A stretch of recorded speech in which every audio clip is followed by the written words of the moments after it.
வாங்க இன்றைக்கி நம்ம குயிக் லஞ்ச் பாக்ஸ் ரெசிப்பியில் எக் ரைஸ் எப்படி பண்ணுறதுன்னு பார்க்க போகிறோம். இது எங்கள் வீட்டில் அடிக்கடி செய்வோம், ரொம்ப பிடிக்கும் எல்லாருக்குமே. ஸ்கூலுக்கு போகிற டைமில் டக்குன்னு இதை செஞ்சு கொடுத்துடலாம் பசங்களுக்கு. நான் 2 ஸ்பூன் எண்ணெய் விட்டுக்கிறேன். கொஞ்சம் கடுகு உளுத்தம்பருப்பு போட்டு நல்லா வெடித்ததுக்கப்புறம் கொஞ்சம் உளுத்தம்பருப்பு நான் சேர்த்து போடுவேன் எப்போயுமே. இந்த மாதிரி கலந்த சாதம், ஃப்ரைட் ரைஸ்க்கெல்லாம் கொஞ்சம் உளுத்தம்பருப்பு கடலைப்பருப்பும் சேர்த்து போடுங்க. நல்லா ஃப்ரை பண்ணால் அது நல்லா டேஸ்டியாக இருக்கும், கிறிஸ்பியாக. ஒரு பெரிய வெங்காயம் கட் பண்ணியிருக்கேன். நான் இது ஒருத்தருக்கு தான் செய்கிறேன் இன்றைக்கி. நல்ல பெரிய வெங்காயம் பொடி பொடியாக கட் பண்ணி போட்டுக்கோங்க. நல்லா வதங்கினதுக்கப்புறம் ஒரு தக்காளி கட் பண்ணி போட்டிருக்கேன். தக்காளியும் நல்ல பொடி பொடியாக கட் பண்ணி போட்டுக்கோங்க. தக்காளி இது தோல் பிடிக்காது அப்படின்னு சொன்னால் நம்ம மிக்சியில் கூட அரைச்சிட்டு அந்த ஜூஸை ஊற்றிக்கலாம். இதில் நல்ல தக்காளி வதங்கினதுக்கப்புறம் கொஞ்சம் மஞ்சத்தூள், உப்பும் போட்டுக்கலாம். உப்பு நம்ம ரைஸ்க்கும் சேர்த்தே போட்டுக்கலாம். இது நான் கல்லுப்பு போடலை, ஏன்னா நம்ம இது வதக்கிட்டு ரைஸ் ஆட் பண்ணி கிளற போகிறோம். ஸோ அது கல்லுப்பு போட்டால் சம்டைம்ஸ் கரையாமல் இருக்கும். அதனால் நான் பவுடர் சால்ட்டு தான் போடுறேன். நல்ல எண்ணெயிலேயே வதக்கி விட்டுக்கோங்க. கீ பிடிக்கும் அப்படின்னா ஒரு ஸ்பூன் நெய் கூட நீங்கள் ஆட் பண்ணிக்கலாம். இது நல்லா வதங்கினதுக்கப்புறம் 1/4 ஸ்பூன் மட்டும் கரம் மசாலா போடுறேன் நான்.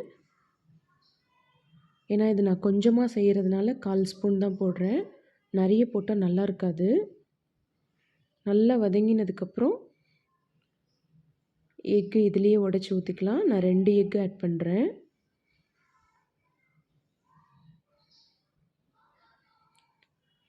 இது ரொம்ப குயிக்காக செஞ்சிடலாம். ரைஸ் மட்டும் நம்ம வேக வச்சு எடுத்து ஆற வச்சிடலாம். நீங்கள் வடிச்சிருந்தாலும் சரி, குக்கரில் வச்சுருந்தாலும் சரி.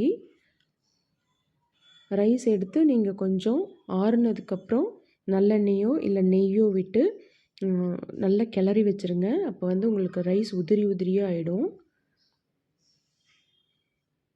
நல்லா இது மிக்ஸ் பண்ணி முட்டை எப்படி பொரியல் பண்ணுவோமோ அதே மாதிரி நல்லா மிக்ஸ் பண்ணி விட்டு பொடி மாஸ் மாதிரி பண்ணிவிடுங்க.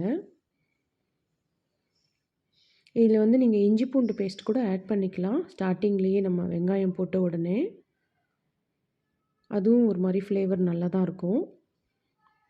அவ்வளோதான். நல்லா எக்கு இந்த மாதிரி ஒரு 95% வெந்ததுக்கப்புறம் அப்படியே சிம்மில் வச்சுட்டு நம்ம ரைஸ் நான் இன்றைக்கி குக்கரில் தான் வச்சுருக்கேன்.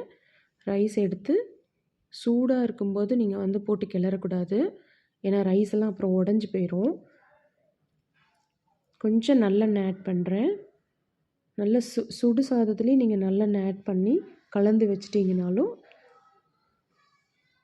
இந்த ரைஸ் உதிரி உதிரியாக ஆகிடும், உங்களுக்கு ஒட்டாது. அப்போ உங்களுக்கு ஃப்ரைட் ரைஸ் மாதிரி ஆகிடும்.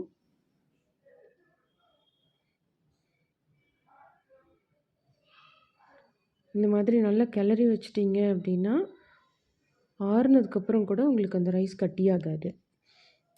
அவ்வளோதான். ரைஸ் எடுத்து நம்ம இதுலேயே ஆட் பண்ணிடலாம். இன்னும் நான் சிம்மில் தான் வச்சுருக்கேன். நல்லா கலந்து விட்டுருங்க. இப்போ நம்ம சால்ட் போதுமா அப்படின்னு சொல்லி செக் பண்ணிக்கோங்க. சால்ட்டு பத்தலை அப்படின்னா கொஞ்சம் ஆட் பண்ணிக்கலாம். நான் ஃபைனலாக கொஞ்சம் பெப்பர் பவுடர் போடுவேன், ஏன்னா பசங்களுக்கு கொடுக்கறதுனால நம்ம பெப்பர் கொஞ்சம் ஆட் பண்ணிக்கலாம். அவ்வளோதான். இது ரொம்ப ஈஸியான ரெசிபி. இது கொடுத்து விட்டால் லஞ்ச் பாக்ஸ் கண்டிப்பாக காலியாக தான் வரும். கொஞ்சமாக பெப்பர் ஆட் பண்ணி அவ்வளோதான். அடுப்பை ஆஃப் பண்ணிவிடுங்க. ரொம்ப நேரம் நீங்கள் விடக்கூடாது. சூப்பரான எக் ரைஸ் ரெடி ஆயிடுச்சு. நீங்களும் செஞ்சு பாருங்கள். தேங்க்யூ.